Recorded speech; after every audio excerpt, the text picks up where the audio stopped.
Evet, millet sevgisiyle mesajlaşırken benim ESP kartı ile mesajlaştığım doğrudur.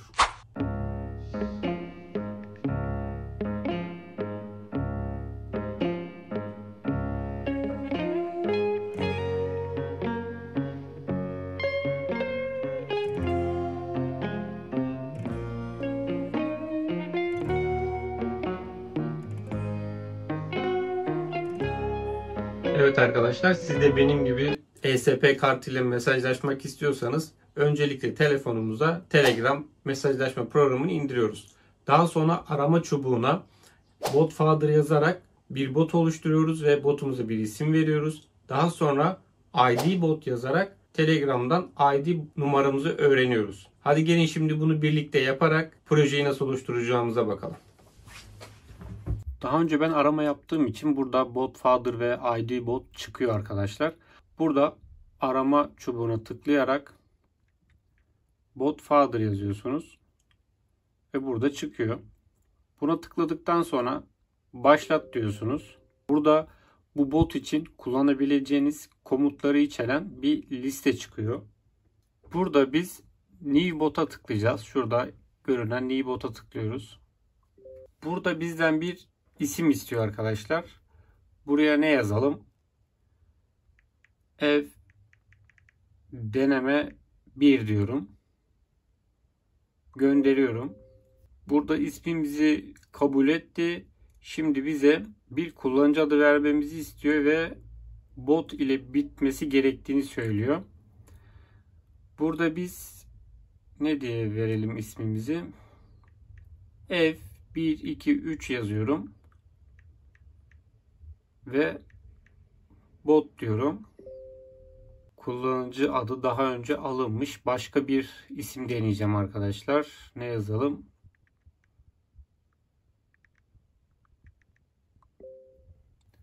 Evet, burada Home 0101 bot ismini kabul etti arkadaşlar. Burada bize bir token verdi. Buradaki token'ı HTTP IP'den sonra başlayan bu numaralı kısmı kaydedin arkadaşlar. Çünkü bunu kodumuzda kullanacağız. Botfather'da yapacağımız işlem bu kadar. Şimdi ID bot kısmına geliyoruz. Yine burada arama çubuğuna ID bot yazarak çıkıyor. Başlat diyoruz. Yine burada bakın arkadaşlar bize kullanabileceğimiz komutları söylüyor. Eğer bir grup olarak bu bota biz mesaj atacaksak burada get group ID yazıyoruz. Eğer yok tek bir kişi sadece bu botu kullanacaksa get it yazıyoruz. Ben önce bir kişi olarak deneyeceğim. Get it yazacağım yani sadece. Ve burada bana bir ID verdi. Bu ID'yi de saklıyorum. Birazdan yazılım kısmında buraları kullanacağız. Şimdi bir devremi göstereceğim. Daha sonra da yazılım kısmına geçeceğiz. Burada telefonda yapacağımız işlemler bu kadar. Ben devremi şöyle bir breadboard üzerine kurdum arkadaşlar. Burada ESP32 kemimiz var. Burada bir adet TTL dönüştürücü var. Bu dönüştürücüyü bilgisayardan ESP'mize program atarken kullanıyoruz. Bu modül olmadan yani ESP'mizi programlayamayız. Burada bir adet hareket sensörü var.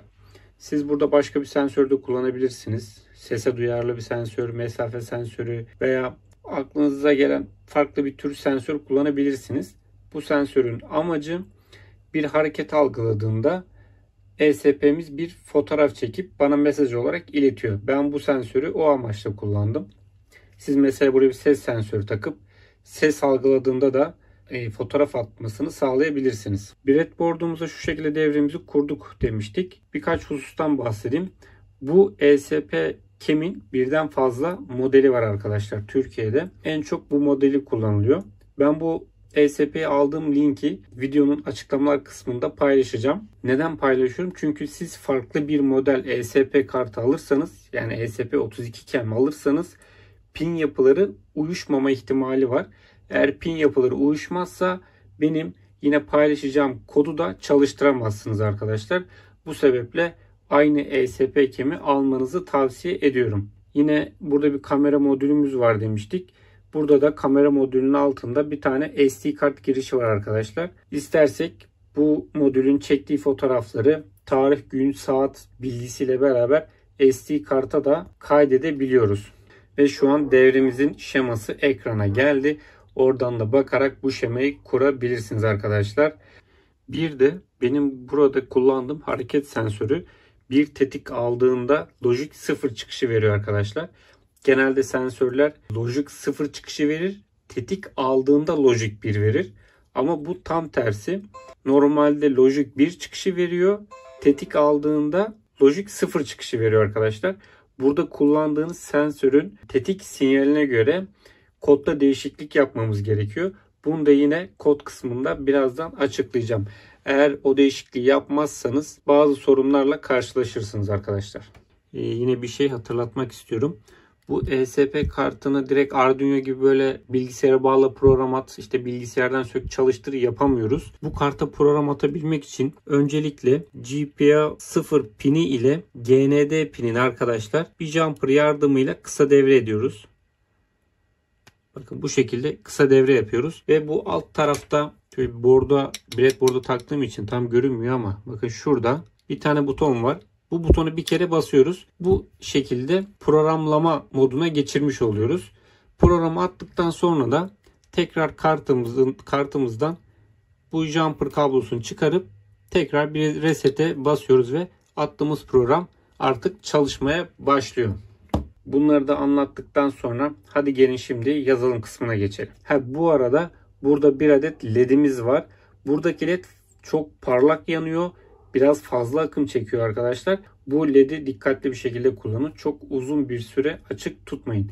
Zaten buradaki ledin amacı flash etkisi yaratmak. Yani kısa sürelerde böyle aç kapa yapabilirsiniz. Birazdan yazılım kısmına geçeceğiz arkadaşlar. Sürekli geçeceğiz diyorum ama geçemiyoruz. Bir hatırlatma yapmak istedim. Birkaç videodur böyle ESP'lerle ilgili projeler üretiyorum. Bundan sonraki videolarımda da yine ESP kartları ile ilgili videolar olacak. Akıllı ev sistemleriyle alakalı bir proje yapmak istiyorum. Bu ESP kartlarını ESP Nav teknolojisiyle beraber kullanıp evin çeşitli yerlerine yerleştirip uzaktan mesaj yoluyla hem evimizi kontrol ediyor olacağız hem de evimizde olan biten olaylardan haberdar olacağız. Ne gibi? Mesela evden çıktık, gittik. İşte acaba ocak açık kaldı mı? Veya çocuk uyandı mı? Bir resmini çekelim çocuğun. Veya kapı açıldı mı? Pencere açıldı mı? Evde bir hareketlilik var mı? Evin sıcaklığı ne kadar oldu gibi aklınıza gelebilecek birçok senaryoyu bu yapacağımız akıllı ev sistemi ile çözebileceksiniz. Tabii inşallah yapabilirsem. Çünkü güzel bir proje olacak arkadaşlar. Böyle zor bir proje olacak. Bu videoyu yayınladıktan hemen sonra o projeyle ilgili çalışmalara başlayacağım deyip yazılım kısmına geçebiliriz. Kodumuzu anlatmaya başlamadan önce ESP32'mize program atabilmek için Arduino IDE'mizde bazı ayarlamalar yapmamız gerekiyor arkadaşlar. Öncelikle dosya tercihler kısmına gelip buradaki link kısmına tıkladığınızda bakın benim burada 2 adet linkim var. Bir tanesi ESP8266 için olan link. Diğeri ise ESP32 kartları için olan link. Bu ESP32 kartları için olan linki ben videonun altında açıklamalar kısmına bırakacağım. Oradan linki kopyalayıp buraya yapıştırıyorsunuz. Daha sonra tamam diyorsunuz. Tamam diyorsunuz ve o linki otomatik olarak kuruyor. Kurduktan sonra kart yöneticisine gelip ESP32 yazıyorsunuz. Ve bu alt tarafta çıkan ESP32 Expressive System kütüphanesini, kartını kuruyorsunuz. Ben de kurulu olduğu için güncelle seçeneği açık. Bunu da kurduktan sonra arkadaşlar yine videonun altına 2 adet kütüphane linki bırakacağım. Bu bıraktığım linkten 2 ayrı kütüphaneyi zip dosyası halinde bilgisayarınıza indiriyorsunuz. İndirdikten sonra buradan eskiz bölümünden kütüphane ekle, zip kütüphanesi ekle diyerek bilgisayarınıza indirdiğiniz o dosyaları teker teker kuruyorsunuz. Buradan indirdiğiniz dosyayı seçip aç dediğinizde bilgisayarınızda kurulmuş oluyor. Bundan sonra artık buradaki kütüphaneleri kullanabilirsiniz. Eğer bu dediklerimi yapmadığınız sürece kodunuz hep hata verecektir. Bu kütüphaneleri yok sayacaktır arkadaşlar. Şimdi kütüphane işini hallettiğimize göre yavaş yavaş yazılımımıza bakalım. Burada SSID diyor. ESP32'mizin bağlanacağı Wi-Fi'nin ismini soruyor arkadaşlar. Hangi Wi-Fi ağına bağlanacaksa buraya onu yazıyorsunuz. Daha sonra Wi-Fi ağınızın password'u yani şifresini giriyorsunuz. Telegram'dan aldığınız chat ID yazıyorsunuz buraya. Burada ben yaptığım bir hatayı açıklayayım. Şuraya yanlışlıkla ben bir karakter boşluk bırakmışım arkadaşlar. Ve bu boşluğu saatler sonra fark ettim. Saatlerce hep kodda bir hata aldım. Yani bir türlü sorunu bulamadım. Sonradan baktım ki şurada bir boşluk bırakmışım. Bunu sonradan fark ettim. Ondan dolayı kodum bir türlü çalışmadı. Bu tür şeylere dikkat edin siz de. Yine buraya Telegram'dan aldığımız o ID yazıyoruz demiştik. Buraya da token'ımızı giriyoruz. Alt kısımda değiştireceğiniz bir şey yok. İşte burada kameranızın pin ayarlamaları mevcut. İşte burada hareket sensörüyle ilgili bazı değişkenler ve fonksiyon ataması var. Yine hareketle ilgili fonksiyonumuz burada. Setup kısmına geliyoruz. Setup kısmında hem ESP kartımızla alakalı hem de kamera modülüyle alakalı işlemler var. Aynı zamanda işte Wi-Fi'yi başlatıp Wi-Fi'ye bağlanıyoruz. Yine burada kameramızın başlatıyoruz. Burada görüntü ayarlarını yapıyoruz. Eğer ESP kartımıza dahili bir RAM modülü varsa arkadaşlar buradaki ayarlar çalışıyor. Yani görüntüyü daha kaliteli bir şekilde çalıştırmış oluyoruz. Kamera modülü daha güzel bir görüntü çekiyor. Eğer harici bir RAM yoksa ESP'nin kendi RAM'ini kullanacaksak buradaki ayarlar çalışıyor. Yani görüntü kalitesini biraz daha düşürüyoruz. Görüntü kalitesini çok yükseltirsek arkadaşlar ya gecikmeye neden olur ya da bağlantı kopmalarına, sistemin çalışmamasına neden olur. Bu şekilde buradaki ayarları kullanmanızı tavsiye ediyorum. Yine burada işte kameramızı başlatıyoruz. Kameramızın görüntü ayarını giriyoruz yine. Burada hareket sensörü için bir kesme pini belirliyoruz arkadaşlar. Burada belirlediğimiz kesme pinini atıyoruz. Burada kesme pininin modunu belirliyoruz. Hani size demiştim ya, kullanacağınız sensör tetikleme sinyali olarak işte Logic 1 mi gönderiyor, Logic 0 mı gönderiyor? Buna göre burada bir ayar yapmanız gerekiyor demiştim. O kısım burası arkadaşlar. Eğer tetikleme sinyali olarak Logic 0 gönderiyorsa burası böyle kalacak. Eğer tetikleme sinyali olarak Logic 1 gönderiyorsa bu kısmı kullanacaksınız arkadaşlar. Yani pozitif yazan kısım. Bu ne demek oluyor? Yani benim sensörüm her Logic 1'den Logic 0'a geçerse, yani hareket algıladığı anda Logic 0'a geçtiği anda bir sinyal göndermiş oluyor ve buradaki atamış olduğum fonksiyon çalışmış oluyor. Burası loop döngümüz. Loop döngümüz burada işte bazı fonksiyonları çalıştırıyoruz. Bazı tetiklemeleri yapıyoruz. Mesela ne demişiz? Burada bir send poto değişkenimiz var. Eğer bu değişken true'ysa sen şu kod bloğuna gir ve buraları çalıştır diyoruz. Ne yapıyormuşuz? İşte seri ekrana bir fotoğraf hazırlanıyor yazdırmışız. Sonra send poto telegram kütüphanesini çağırmışız. Sonra tekrar send poto değişkenimizi false yapmışız. Yani tekrar böyle fotoğraf çekmesin diye false yapmışız. İşte alt tarafta yine aynı mantıkla bir hareket sensörüyle alakalı if bloğumuz var. Hareket sensörü değişkenimiz true'ysa bu alt tarafa giriyoruz. Ne yapıyoruz? Burada hareket algılandı yazıyoruz. Nereye? Tabii bunu Telegram'a gönderiyoruz arkadaşlar. Aynı zamanda seri ekrana da bir hareket algılandı yazıyoruz. Daha sonra send poto telegram, yani yukarıdaki ile şuradaki ile aynı fonksiyonu çağırıyoruz. Bu sadece fotoğraf çekiyor arkadaşlar bu fonksiyon. Fotoğrafı çekiyor ve Telegram'a gönderiyor. Alt kısımda da bizim bir döngümüz var. Şu yukarıda bir süre belirliyoruz. Bakın nerede o süre? Bir saniye. Şu. Mesaj tarama süresi de yazmışım yorum satırı olarak. Ben burayı 250 milisaniye yapmışım. Yani her 250 milisaniyede arkadaşlar biz Telegram'dan bir mesaj gelmiş mi gelmemiş mi onu kontrol ediyoruz ve ona göre bazı işlemler yaptırıyoruz. 250 milisaniyede bir Telegram'ı taramış oluyoruz. Burada bizim fotoğraf çekme fonksiyonumuz var. Bayağı uzunca bir fonksiyon arkadaşlar. Bakın buradan buraya kadar fotoğraf çekip bu çektiğimiz fotoğrafı Telegram'a gönderiyoruz. Burada da gelen mesajları işlediğimiz bir fonksiyon var. İşte öncelikle bu mesajın geldiği kullanıcının ID'sine bakıyoruz.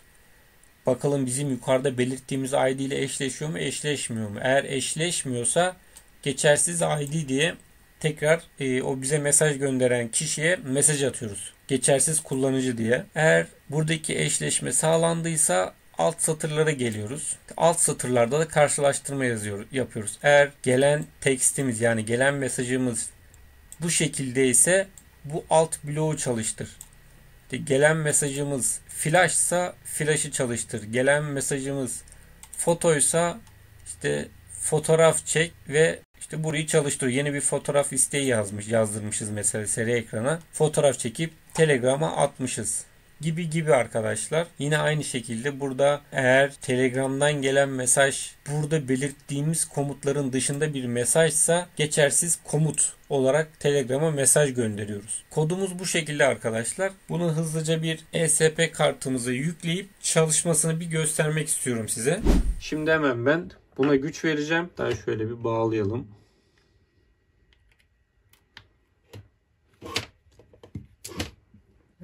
Şu burada böyle kalsın. Gücümüzü verdik. Şimdi arkadaşlar ben Telegram'ı açtım. Buradan Home 0101 bot ismini vermiştik. Geri geliyorum mesela arama çubuğuna. Home 0101 yazdığımda bakın ev deneme 1 çıktı. Buraya gelip şöyle bir start yazıyorum.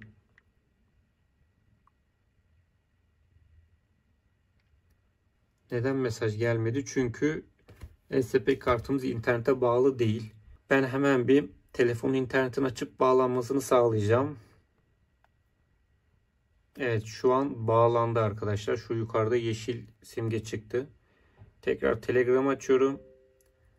Hareket algılandı dedi ve benim resmimi çekti burada. Evet elim şu sensörün üzerine geldiği için o şekilde hareket algılıyor. Şöyle biraz kenara çektim onu. İşte burada foto ve flash komutlarını kullanmak istiyorum. Flash'a bastım. Direkt ışık yandı. Tekrar bastım. Kapandı. Şimdi burada geçersiz bir komut yazacağım arkadaşlar. Şöyle rastgele bir komut yazdım. Bakın geçersiz komut olarak bana cevap verdi. Etki tepki görüyorsunuz. Gayet hızlı arkadaşlar. Yani mesajı attığım anda direkt bana cevabı yazıyor. Bir de fotoğraf çekelim.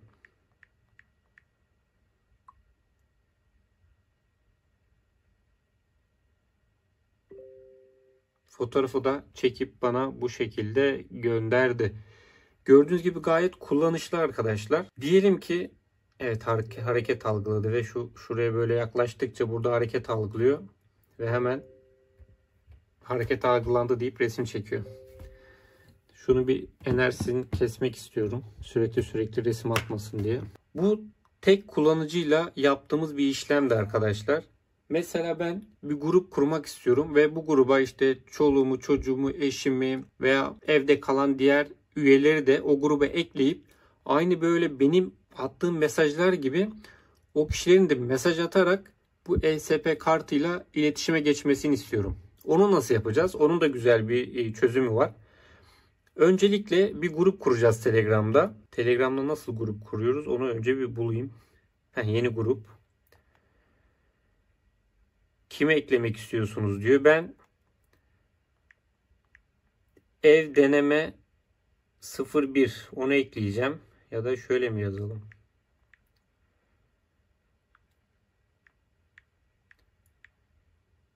Evet ev deneme 01. Bunu ekleyeceğim. Sonra şimdi başka insanları eklemek istemiyorum arkadaşlar. Ben mesaj attıkça onlara da mesaj gidecek.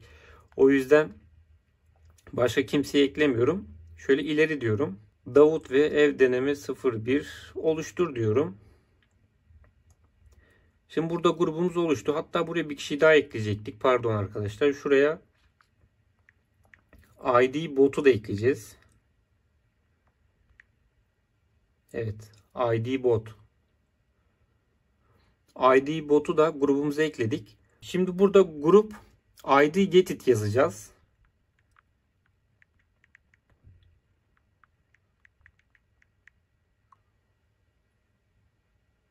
Yanlış yazdım. Yine yanlış yazdık. Şöyle yapacağım arkadaşlar. Get grup ID. Get grup ID yazacakmışız. Hemen geri geldim.